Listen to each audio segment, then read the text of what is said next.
उस समय श्रील विश्वनाथ चक्रवर्ती पाद थे। तो सार्थ-वर्षिणी टीका में भागवत के तृतीय स्कंद में आचार्य वंश में नित्यानंद प्रभु के पुत्र वीरभद्र प्रभु के शिष्य वंश में तथा श्री अद्वैत आचार्य के त्यक्त्व पुत्र के वंश में गृहस्थ होकर गोस्वामी उपाधि प्रदान और ग्रहण करना उचित नहीं है। रूप कविराज के ऐसे विचार का श्रील चक्रवर्ती ठाकुर ने प्रतिवाद किया। क्या कह रहे हैं? बहुत लोग वंश परंपरा में गोस्वामियों को धारण करते हैं नाम।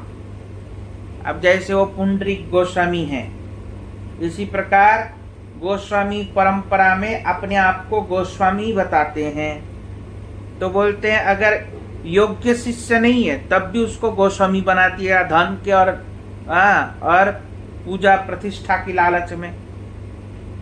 उन्होंने प्रमाणित किया कि आचार्य वंश के योग्य अधस्तन गृहस्थ संतानों के द्वारा भी आचार्य कार्य करना असंगत नहीं है। आचार्य वंश के योग्य अधस्तन गृहस्थ संतानों के द्वारा भी आचार्य कार्य करना असंगत नहीं है, परंतु वंश परंपरा क्रम से धन और शिष्य के लोभ से आचार्य कुल के उत्पन्न अयोग्य संतान को भी कोई व्यक्ति गोस्वामी के साथ शब्द प्रयोग शाश्वत शास्त्र विरोधी बात है। बोलते हैं अगर कोई आचार्य वंश में कोई योग्य व्यक्ति है, उनके पुत्र गुरु बनने योग्य है, तो वो गुरु बन सकता है, आचार्य कार्य कर सकता है, वो गोस्वामी भी हो सकता है। परंतु अगर कोई व्यक्ति ऐसा ना हो, केवल शिष्य और धन के लालच में अधम व्यक्ति भी अपने आप को गोस्वामी करके बुलाए या आचार्य का उपाधि को प्राप्त करके अपने आप को गोस्वामी बोल करके जगत को ऐसे दीक्षा दे, तो वो गलत है। ऐसा शास्त्र में माना नहीं है। इसलिए अवैध कार्य है ये। क्या कार्य है? अवैध कार्य है, ऐसा भी प्रमाणित किया है। इसीलिए उन्होंने श्री विश्वनाथ चक्रवर्ती ठाकुर ने आचार्य का कार्य करने पर भी अपने नाम के साथ गोस्वामी शब्द का प्रयोग कदापि नहीं किया। विश्वनाथ चक्रवर्ती ठाकुर ने अपने बाद गोस्वामी क्यों नहीं लगाया? इसी के कारण नहीं लगाया कि लोग अपने आगे गोस्वामी लगा लेता है। तो इसलिए विश्वनाथ चक्रवर्ती ठाकुर आचार्य का कार्य करने पर भी, मतलब शिष्य बनाने पर भी, उन्होंने अपने नाम के आगे गोस्वामी शब्द नहीं लगाया। उन्होंने आधुनिक काल के विचारहीन अयोग्य आचार्य संतानों के लिए शिक्षा देने के लिए ऐसा किया था। उन्होंने ऐसा क्यों किया? जो आधुनिक काल में अयोग्य व्यक्ति को शिक्षा प्रदान करने के लिए अपने नाम के आगे गोस्वामी नहीं लगाया। श्रील विश्वनाथ चक्रवर्ती ठाकुर जिस समय अत्यंत वृद्ध हो गए थे तथा अधिकांश समय अर्धबाह्य और अंतरदशा में स्थित होकर भजन में विभोर रहते थे, उसी समय जयपुर में गौड़ीय वैष्णवों के स्वकीयवादी अन्य वैष्णवों के एक विवाद छिड़ गया। अन्य वैष्णवों के बीच एक विवाद छिड़ गया। क्या विवाद छिड़ गया? कि श्रीमती राधिका वैदिक विधियों के अनुसार श्री कृष्ण की विवाहिता पत्नी नहीं है। इसलिए गौड़िया संप्रदाय में ये राधा रानी को रख करके उनको पूजा कर रहे हैं, तो इनको हटाना पड़ेगा। ऐसा समझ में आया? और सबसे बड़ी बात है, भागवत में या पद्म पुराण इत्यादि ग्रंथों में श्रीमती राधा रानी का नाम नहीं है, तो ये लोग असंगत कृष्ण के साथ विराजमान करके श्रीमती राधा रानी का पूजा अर्चना कर रहे हैं, ऐसे करके बहुत भयंकर विवाद छेड़ दिया। 4 संप्रदाय, ब्रह्म संप्रदाय, रुद्र संप्रदाय और सनक संप्रदाय, कलियुग के इन संप्रदायों के प्रधान आचार्य क्रमशः रामानुजाचार्य, श्रील मध्वाचार्य और निम्बादित्य और मध्वाचार्य, निम्बादित्य और विष्णु स्वामी संप्रदाय है कलियुग में। विशेषतः इस वैष्णव संप्रदाय का अपना कोई ब्रह्मसूत्र भाष्य नहीं है। तब वो लोग कह रहे हैं कि तुम्हारा गौड़िया संप्रदाय 4 वैष्णव संप्रदाय के अंतर्गत नहीं है, हम नहीं मानते तुम 4 वैष्णव संप्रदाय के अंतर्गत हो, इसलिए तुम जो ये राधा कृष्ण बिठाया, कृष्ण के साथ राधा रानी, इनको हटाओ ऐसा, क्योंकि तुम्हारा गौड़िया संप्रदाय 4 वैष्णव संप्रदाय से बहिष्कृत है, अलग है, बिल्कुल नहीं है, ऐसा ऐसा कहा। उसी समय कविराज उसी समय महाराज जय सिंह ने श्री वृंदावन के प्रधान गौड़ीय वैष्णवाचार्यों के श्री रूप गोस्वामी का अनुगत जन जानकर श्री रामानुजीय वैष्णवों के साथ विचार करने के लिए आवागमन किया। अत्यंत वृद्ध तथा भजनानंद में विभोर रहने के कारण श्रील चक्रवर्ती ठाकुर ने अपने छात्र गौड़ीय वैष्णव वेदांत आचार्य पंडित कुल मुकुट महामहोपाध्याय श्री बलदेव विद्याभूषण और उनके शिष्य श्री कृष्ण देव को जयपुर में विचार करने के लिए भेजा। जब उस समय वो राजा आया, कौन? महाराज जय सिंह महाराज आए वृंदावन में, वो भी वृद्ध हो चुके थे, वहां से राधा रानी को हटाने वाले थे। तो जय सिंह राजा श्रील विश्वनाथ चक्रवर्ती ठाकुर के पास आए और आकर के उनसे विनती किया कि आप चलिए और जाकर के ऐसा उत्तर दीजिए, नहीं तो हमारे श्रीमती राधा रानी को हटा देंगे वो लोग, ऐसा कहा। तो उस समय विश्वनाथ चक्रवर्ती ठाकुर जाने के लिए समर्थ नहीं थे, क्योंकि अर्धवाही अवस्था में थे। तो उस समय विश्वनाथ चक्रवर्ती ठाकुर ने अपने शिष्यों को भेजा, किसको? बलदेव विद्याभूषण प्रभु और कृष्ण देव को जयपुर में भेजा। जाति गोस्वामीगण अपने मध्व संप्रदाय के अनुगत्य को भूल चुके थे। जो जाति गोस्वामीगण हैं वो मध्व संप्रदाय के अनुगत्य को भूल चुके थे। जाति गोस्वामी मतलब क्या?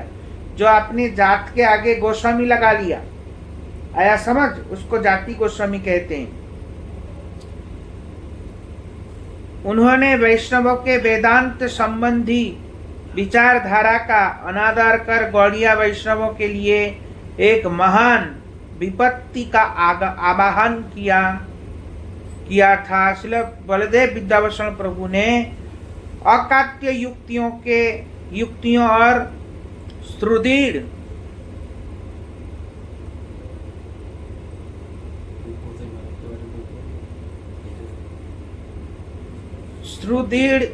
प्रमाणों के द्वारा यह प्रमाणित किया था कि गौड़ीय संप्रदाय मध्वानुगत वैष्णव संप्रदाय है।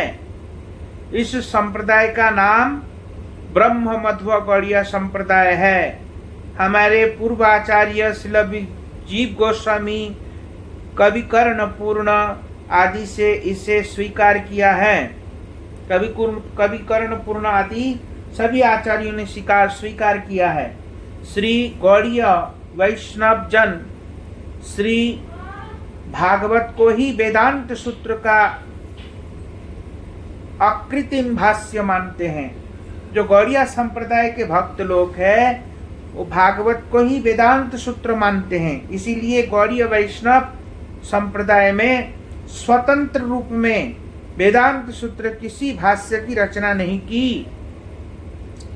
विभिन्न पुराणों में श्रीमती राधा रानी के नाम उल्लेख है। बेलादिनी शक्ति स्वरूपा श्री कृष्ण की नित्य प्रिया है। श्रीमद् भागवत के विभिन्न स्थलों में विशेषतः 10वें स्कंद की ब्रज लीला में वर्णन प्रसंग में सर्वत्र ही श्रीमती राधिका का अत्यंत गूढ़ रूप से उल्लेख है। ऐसे कह रहे हैं कौन? बलदेव विद्याभूषण प्रभु। सिद्धांत विद रसिक और भावुक भक्त ही इस गूढ़ रहस्य को समझ सकते हैं। श्रील बलदेव विद्याभूषण प्रभु ने उस विद्युत सभा में प्रतिपक्ष के सभी तर्कों को खंड विखंड कर संदेह को दूर कर गौड़ीय वैष्णवों का माध्वानुगत प्रमाणित किया है। उस समय उन सब 4 संप्रदाय के सामने बलदेव विद्याभूषण प्रभु ने समस्त मतों को खंड विखंड किया और सबके सामने स्थापित किया कि हमारा गौड़ीय संप्रदाय मध्वानुगत है, मतलब मध्वाचार्य के अनुगत है। ऐसा स्थापित किया। विपक्ष निरुत्तर हो गया। फिर भी उन्होंने गौड़ीय वैष्णव संप्रदाय का कोई वेदांत भाष्य न होने पर उन्होंने शुद्ध पारंपरिक वैष्णव मानने का अस्वीकार कर दिया। यद्यपि विपक्ष वाले सब निरुत्तर हो गए, कोई उत्तर नहीं था। एक कमलेश माता जी देखती नहीं है क्या? ए राजेश्वरी माता जी, राजेश्वरी न राशेश्वरी, राशेश्वरी माता जी, ये राशेश्वरी माता जी कहाँ गई? सुदेवी माता जी, इनको फोन करके बोलो अपना म्यूट नहीं है, भाग गई कहीं तो चली जाओ यहाँ से। और इतना बुलाया आवाज भी नहीं दिया। फोन करके बोलो, वो है ही नहीं वहां पे।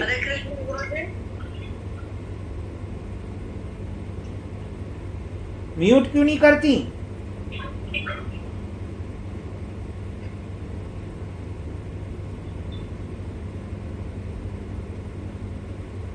उनको फोन करके बोलो फटाफट।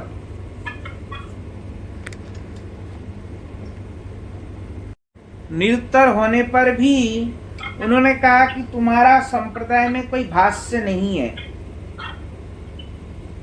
क्या नहीं है? आपके संप्रदाय में कोई भाष्य है ही नहीं, तो इसलिए हम आपको मान नहीं पा रहे हैं। तब श्रील बलदेव विद्याभूषण प्रभु ने ब्रह्म सूत्र के गोविंद भाष्य नामक सुप्रसिद्ध गौड़ीय भाष्य की रचना की।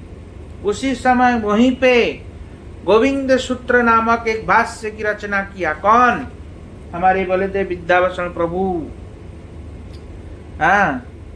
तो श्री गोविंद देव के मंदिर में पुनः श्री राधा गोविंद की सेवा पूजा आरंभ हुई तथा गौड़ीय वैष्णवों की श्री ब्रह्म मध्व गौड़ीय वैष्णव संप्रदाय के रूप में मान्यता स्वीकार की गई। श्रीला चक्रवर्ती ठाकुर के सम्मति क्रम से ही श्री बलदेव विद्याभूषण प्रभु ने श्री गोविंद भाष्य की रचना की थी तथा श्री गौड़ीय वैष्णवों का श्री मध्वानुगत्य प्रमाणित किया था। इस विषय में तनिक भी संदेह का अवकाश नहीं है। मतलब ये जो क्या नाम है, गोविंद भाष्य है, गौड़िया संप्रदाय के भाष्य है, ये भी श्री चक्रवर्ती ठाकुर के पाठ के विचार विमर्श से बनाया गया है। उन्होंने स्वतंत्र नहीं बनाया। बलदेव विद्याभूषण प्रभु भी, मतलब श्री विश्वनाथ चक्रवर्ती ठाकुर के विचार विमर्श से ही बनाया गया है। समझ में आया? क्योंकि उनके गुरु थे ना वो, तो इसलिए श्री चक्रवर्ती ठाकुर यह सांप्रदायिक कार्य गौड़ीय वैष्णवों के इतिहास में स्वर्ण अक्षर से लिपिबद्ध रहेगा। मतलब ये चक्रवर्ती पाद ठाकुर के जो नाम हैं ये हमेशा उज्जवल रहेंगे। क्यों? क्योंकि इनके द्वारा ही गौड़िया वैष्णव संप्रदाय प्रतिष्ठित हो पाया कि संप्रदाय के हैं हम। जैसे हम लोग बोल देते ना वो संप्रदाय का नहीं है, हम मानते नहीं है, हम भी बोल देते हैं ऐसे। तो उसी ही प्रकार हमारा भी संप्रदाय है कि नहीं, तो ये प्रमाणित करना पड़ा था। समझ में आया? क्योंकि हमारा इस संप्रदाय का पूर्व नाम क्या है?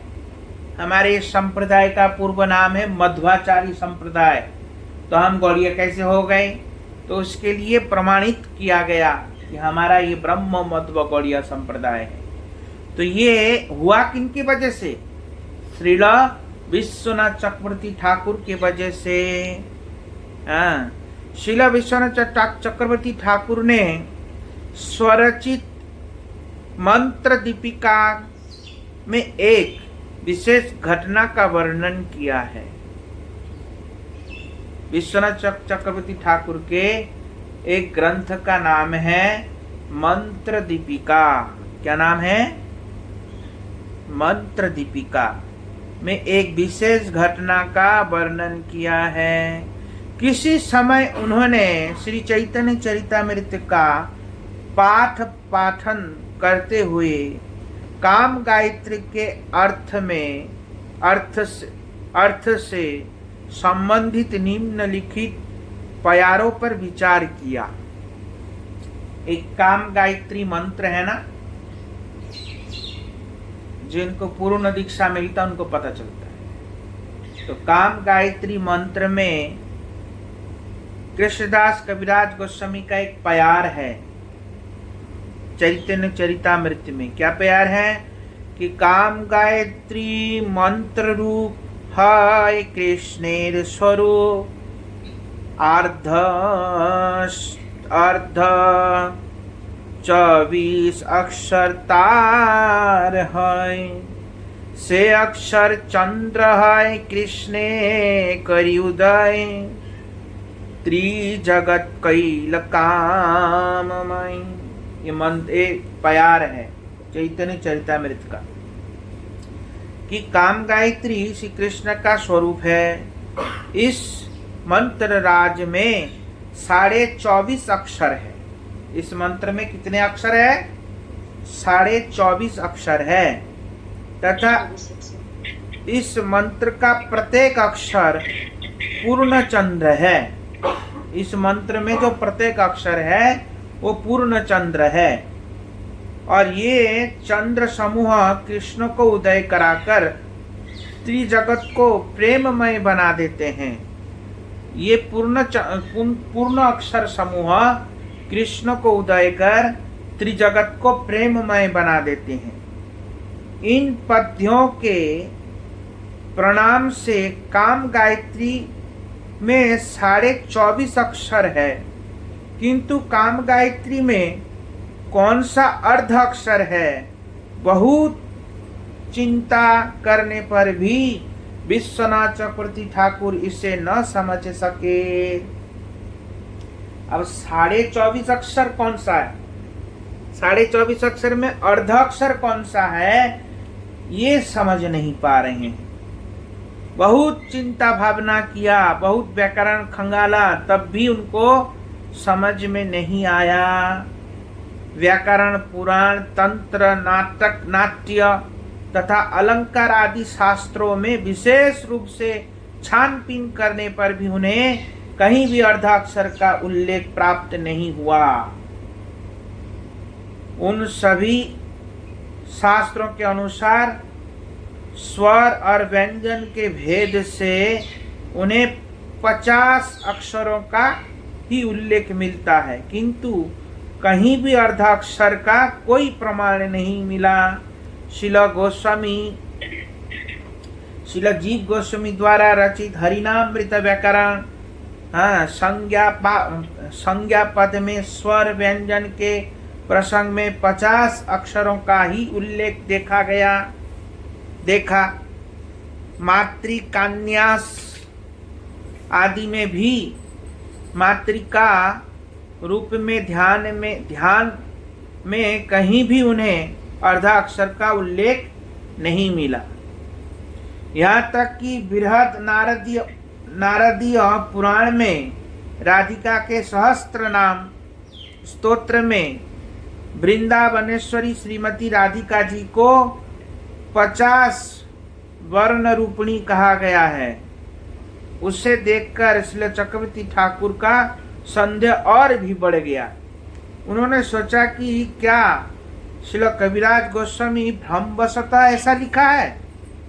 उन्होंने ऐसा सोचा कि ये जो कविराज गोस्वामी मंत्र का अर्थ लिखा तो क्या ये भ्रमवशतः लिखा है, किंतु उनमें तो भ्रम होने का कोई संभावना ही नहीं हो सकता। फिर दूसरे क्षण ऐसा सोच रहे हैं कि कविराज गोस्वामी के अंदर तो भ्रम होने का कोई संभव ही नहीं हो सकता, क्योंकि वे भ्रम प्रमाद आदि दोषों से सर्वथा रहित सर्वज्ञ है। कविराज गोस्वामी तो भ्रम प्रमाद आदि से सर्वथा। ये इसका पूजा सेवा हो गया, भगवान सुला दिया, पूछो उसका जमुनादास।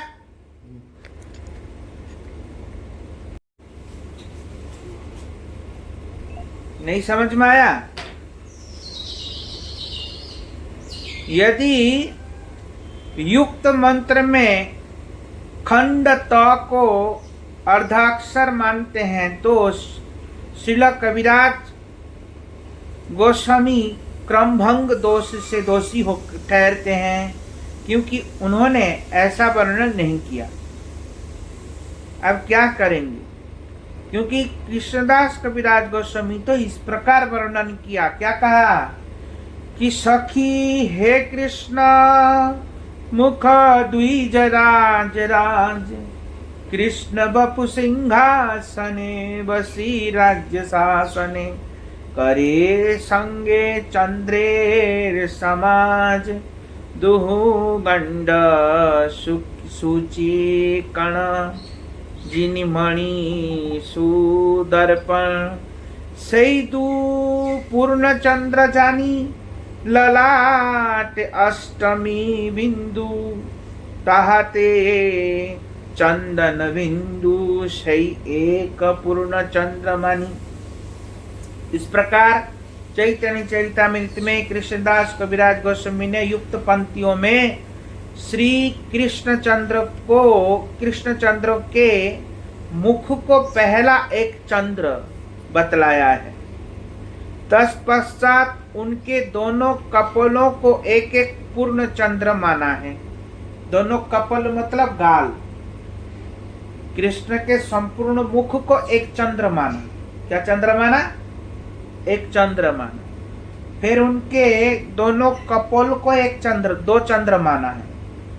फिर ललाट के ऊपरी भाग में चंद्र बिंदु को भी चौथा चंद्र पूर्ण चंद्र माना है, तथा चंदन बिंदु के नीचे ललाट प्रदेश को भी अष्टमिका चंद्र अर्थात अर्धचंद्र बतलाया है। इस वर्णन के अनुसार पंचम अक्षर ही अर्ध अक्षर होता है, किंतु खंड त को अर्ध अक्षर मानने से अंतिम अक्षर ही अर्धाक्षर होता है। तो पंचम अक्षर अर्धाक्षर नहीं हो पाता है। ये जिनको गायत्री मंत्र मिला है उनको समझ में आएगा, सबको नहीं आएगा। ये बात पर सुन के रख लो, समझ में आया? शिला विश्वनाथ चक्रवर्ती ठाकुर अर्धाक्षर का निर्णय न कर पाने के कारण बड़ी विपदा में फंस गए।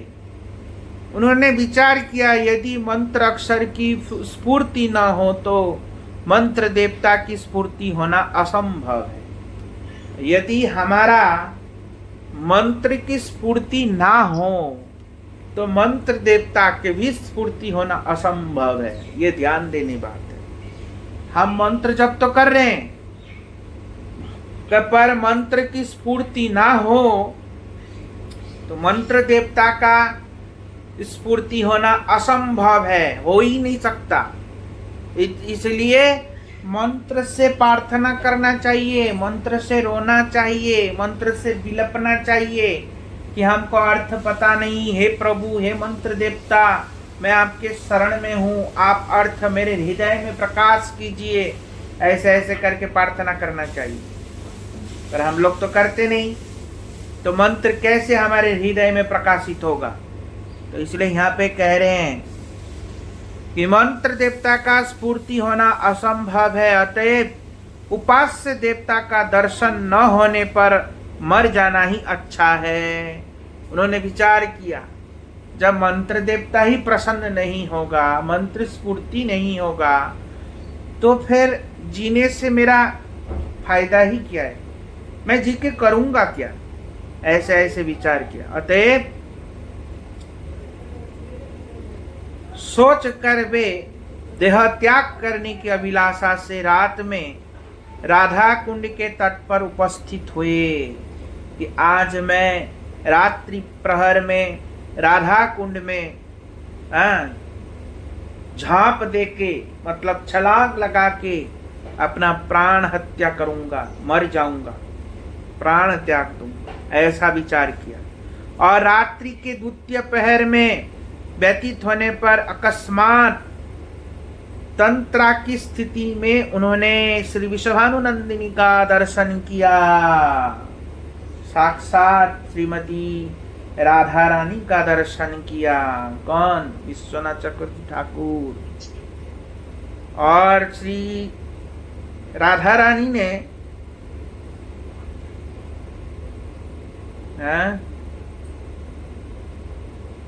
श्री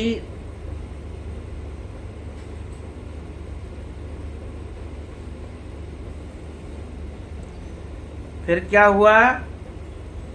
श्री राधा रानी ने बड़े स्नेह के साथ, बड़े स्नेह से कहा कि हे विश्वनाथ, हे हरिवल्लभ, खेद मत करो। क्या कहा? खेद मत करो। श्री कृष्ण दास कविराज ने जो कुछ लिखा है वह परम सत्य है। मेरे अनुग्रह से वे मेरे अंतकरण की सभी भावनाओं को जानते हैं। जो कृष्णदास कविराज गोस्वामी ने लिखा वो क्या है? वो परम सत्य है, क्योंकि वो मेरे अनुग्रह से ही मेरे समस्त भावनाओं को जानते हैं। उनके वचनों में तनिक भी संदेह मत करना। काम गायत्री मेरी ही और मेरे प्राण वल्लभ की उपासना का मंत्र है। स्वयं राधा रानी कह रही, क्या कह रही? मेरे और मेरे प्राण वल्लभ की उपासना मंत्र है। हम लोग मंत्र अक्षर के द्वारा भक्तों के निकट प्रकाशित होते हैं। हम कैसे होते हैं? मंत्र के अक्षर के द्वारा भक्त के निकट प्रकाशित होते हैं। मेरे अनुग्रह के बिना हम दोनों को कोई भी जानने में समर्थ नहीं है। राधा रानी, श्रीमती राधा रानी कह रही, मेरे अनुग्रह के बिना हम दोनों को कोई भी जानने में समर्थ नहीं है। इसलिए वर्णगम भास्वत, क्या कहा श्रीमती राधा रानी ने? वर्णागम भास्वत नामक ग्रंथ में अर्धाक्षर का निरूपण किया गया है। ग्रंथ का नाम भी बता दिया कि कौन से ग्रंथ में तुमको अर्धाक्षर मिलेगा। समझ में आया? वर्णागम, वर्णागम, वर्णागम भास्वत, वर्णागम भास्वत नामक ग्रंथ में अर्धाक्षर का निरूपण किया गया है। उसे देखकर ही श्रील कृष्णदास कविराज ने काम गायत्री का निरूपण किया है। तुम इसे देखकर श्रद्धालुओं को उपकार के लिए प्रकाशित करो। क्या कहा? तुम उसको देख करके श्रद्धालुओं को उपकार करने के लिए प्रकाशित करो। तो स्वयं श्रीमती विश्वभानुनंदिनी श्रीमती राधिका रानी ने इस आदेश का श्रवण कर श्री विश्वनाथ चक्रवर्ती ठाकुर जग उठे और हा राधे करके विलाप करने लगे। धैर्य धारण कर उनकी आज्ञा पालन करने के लिए तत्पर हो गए। श्रीमती राधिका ने अर्ध अक्षर निर्णय करने के लिए विषय में जो इंगित दिया था उसके अनुसार युक्त मंत्र में बी के पूर्व जो य है यही अर्धाक्षर है। अर्धाक्षर कौन सा है? बी के पूर्व जो य है वही अर्धाक्षर। समझ में आया? काम गायत्री में बी के पूर्व जो अ है य क्या है? य, हाँ य है वही अर्धाक्षर है। और उसी अर्धाक्षर में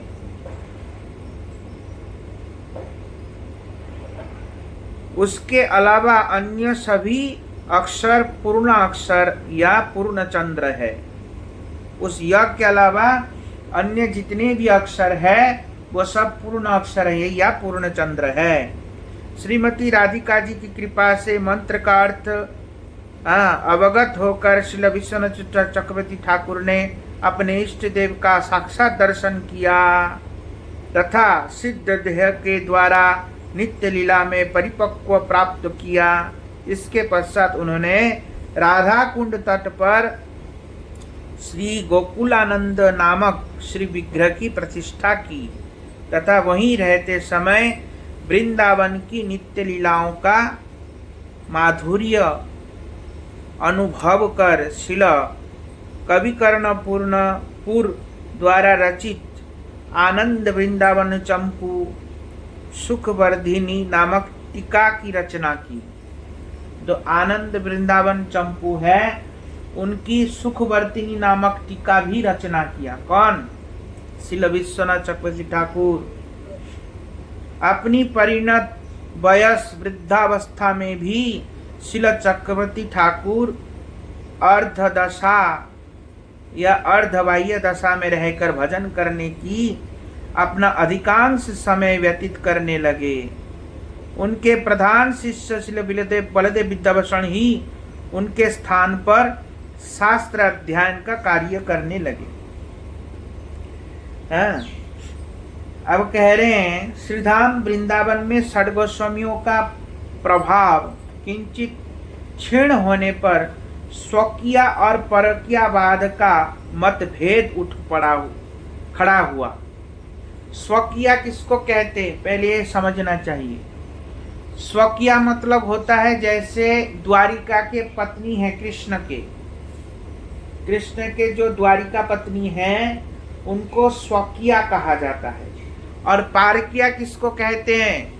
जो कृष्ण के साथ विवाहिता नहीं है, कृष्ण को केवल प्रेम करते हैं। कृष्ण की अविवाहिता जो प्रेमिकाएं हैं जो कृष्ण के साथ विवाह नहीं किया उसको पारकिया कहा जाता है। क्या कहते हैं? पारकिया। तो वृंदावन में षड गोस्वामियों के जाने के बाद स्वकीयवाद का ज्यादा प्रचार होने लगा, जबकि पारकीय भाव श्रेष्ठ है, मतलब श्रीमती राधा रानी इत्यादि गोपियों की भाव श्रेष्ठ है। इस भाव का प्रचार के अलावा पारकीय भाव का प्रचार ज्यादा हुआ। शिला चक्रवर्ती ठाकुर ने स्वकीयवाद के भ्रम को दूर करने के लिए सुसिद्धांत पूर्ण राग मर्त चंद्रिका का तथा गोपी प्रेम मातृ नामक ग्रंथ की रचना की। तत्पश्चात उन्होंने उज्जवल निर्मणि लघुत्व श्लोक की आनंद चंद्रिका टीका में शास्त्रीय प्रमाणों के द्वारा अकाट्य युक्तियों के द्वारा स्वकीयवाद का खंडन कर परकीयवाद की प्रचार की स्थापना की है। कौन? श्री विश्वनाथ चक्रवर्ती ठाकुर। श्रीमद् भागवत में सार्थ वर्षनी टीका में भी उन्होंने पारकीय भाव की पुष्टि की है। ऐसा कहा जाता है कि श्री विश्वनाथ चक्रवर्ती ठाकुर समय कुछ पंडितों ने पारकिया उपासना के विषय में श्री विश्वनाथ चक्रवर्ती ठाकुर का विरोध किया था। कुछ पंडित जनों ने स्वकीयवाद के प्रतिवाद में आकर के पारकीयवाद का खंडन किया था, किंतु श्री चक्रवर्ती ठाकुर ने अपनी प्रगाढ़ विद्वत्ता तथा अकाट्य युक्ति के द्वारा उन्हें परास्त कर दिया। नहीं समझ में आया? चक्रवर्ती ठाकुर ने अकाट्य युक्ति के द्वारा और शास्त्र प्रमाणों के द्वारा उनको परास्त कर दिया, उनको हरा दिया। और ईर्ष्यावशतः पंडितों ने उन्हें जान से मारने का संकल्प किया कि इनको अब हम जान से मार देंगे। इन्होंने बड़ा हमारा विरोध किया, अब इनको जिंदा नहीं छोड़ेंगे। श्रील चक्रवर्ती ठाकुर प्रतिदिन प्रातः काल वृंदावन धाम की परिक्रमा करते थे। चक्रवर्ती ठाकुर प्रतिदिन रोज परिक्रमा करते थे प्रातः काल, और प्रातः कालीन अंधकार में श्रीधाम वृंदावन की परिक्रमा करते समय श्री चक्रवर्ती ठाकुर किसी सघन अंधकार पूर्ण कुंज में जाने से तब हम उसको पकड़ के योजना बनाया कि तब हम उसको पकड़ के वहीं जान से मार देंगे। ऐसा विप्र लोगों ने योजना बनाया।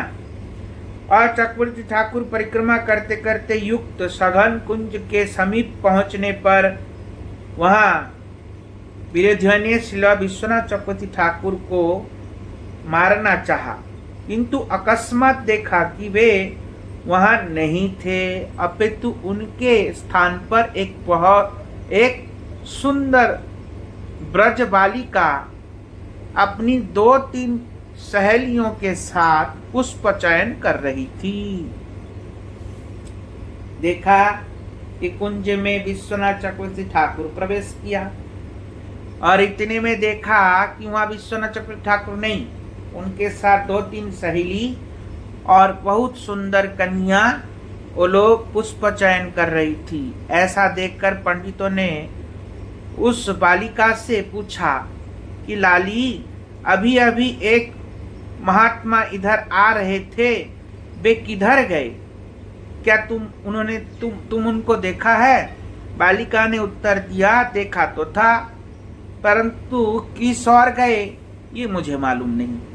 बालिका ने ये उत्तर दिया, देखा तो था पर किस ओर गए ये मालूम नहीं। तो बालिका के अद्भुत रूप, सौंदर्य, कटाक्ष, भाव भंगी और मंद मुस्कान को देखकर पंडित समाज मुग्ध हो गया। उनके मन का सारा कलमश दूर हो गया और उनका हृदय द्रवित हो गया। पंडितों के द्वारा परिचय पूछने पर